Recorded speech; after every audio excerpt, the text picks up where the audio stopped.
एक बार देवराज इंद्र की सभा स्वर्ग में लगी हुई थी। उसमें दुर्वासा ऋषि भी भाग ले रहे थे।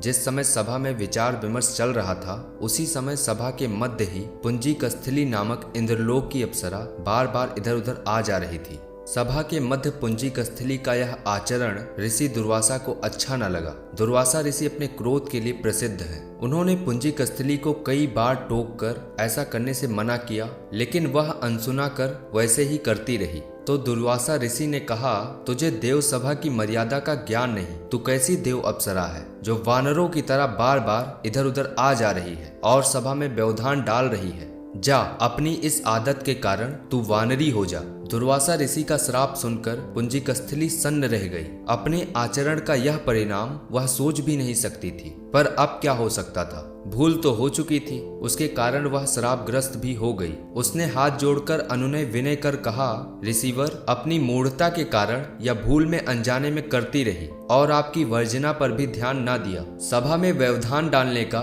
मेरा कोई उद्देश्य नहीं था। कृपया बताइए, अब आपके श्राप से मेरा उद्धार कैसे होगा। अप्सरा की विनती सुनकर ऋषि दुर्वासा पसीजे बोले, अपनी इस चंचलता के कारण अगले जन्म में तू वानर जाति के राजा विरज के कन्या के रूप में जन्म लेगी। तू देव सभा की अप्सरा है, अतः तेरे गर्भ से एक महान बलशाली, यशस्वी तथा प्रभु भक्त बालक का जन्म होगा। पुंजी कस्थली अप्सरा को संतोष हुआ। पुनर्जन्म में वानर राज विरज की कन्या के रूप में उसका जन्म हुआ। उसका नाम अंजना रखा गया। विवाह योग्य होने पर इसका विवाह वानर राज केसरी से हुआ। अंजना केसरी के साथ सुख पूर्वक प्रभास तीर्थ में रहने लगी। इस क्षेत्र में बहुत शांति थी तथा बहुत से ऋषि आश्रम बनाकर यज्ञ आदि करते रहते थे। एक बार ऐसा हुआ कि वन में विचरने वाला शंखबल नामक जंगली हाथी प्रमत्त हो उठा तथा वन में उत्पात मचाने लगा। उसने कई आश्रमों को रौंद डाला, यज्ञ वेदियां नष्ट कर दी। उसके भय से भागने वाले अनेक तपस्वी बालक आहत हो गए।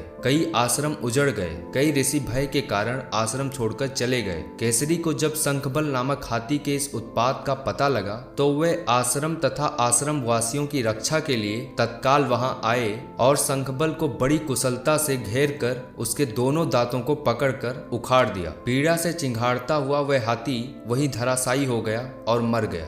आश्रम की रक्षा के लिए उनके अचानक पहुंचने तथा हाथी को मारकर आश्रम वासियों को निर्भय कर देने वाले केसरी का ऐसा बल देखकर ऋषि मुनि बहुत प्रसन्न हुए और केसरी के पास आकर आशीर्वाद देते हुए कहा, वानर राज केसरी, जिस प्रकार तुमने आज हम सबकी तथा आश्रम की रक्षा की, इसी प्रकार भविष्य में तुम्हारा होने वाला पुत्र पवन जैसा वेग वाला होगा तथा रुद्र जैसा महान बलशाली होगा। तुम्हारे बल तेज के साथ साथ उसमें पवन तथा रुद्र का तेज भी व्याप्त रहेगा। केसरी ने कहा, ऋषिवरों, मैंने तो बिना किसी कामना के प्रमत्त हाथी को, जो किसी प्रकार वश में नहीं आ रहा था, मारकर अपनी इस यज्ञ भूमि को निर्भय किया है। आपका दिया यह स्वतः आशीर्वाद मुझे सिरोधार्य है। केसरी ऋषियों को प्रणाम कर चले गए। समय आने पर अंजना के गर्भ से एक बालक का जन्म हुआ। उसमें अपने बाल्यकाल से ही ऋषियों द्वारा दिए गए आशीर्वाद का तेज झलकने लगा। आश्रमों में वह पवन वेग की तरह जहां तहां पहुंच जाता। आश्रम में विघ्न डालने वाले वन्य जीवों तथा दुष्ट व्यक्तियों को अपने अपार बल से खदेड़ देता। अपने इस पराक्रम से वह मदमत्त हो जाता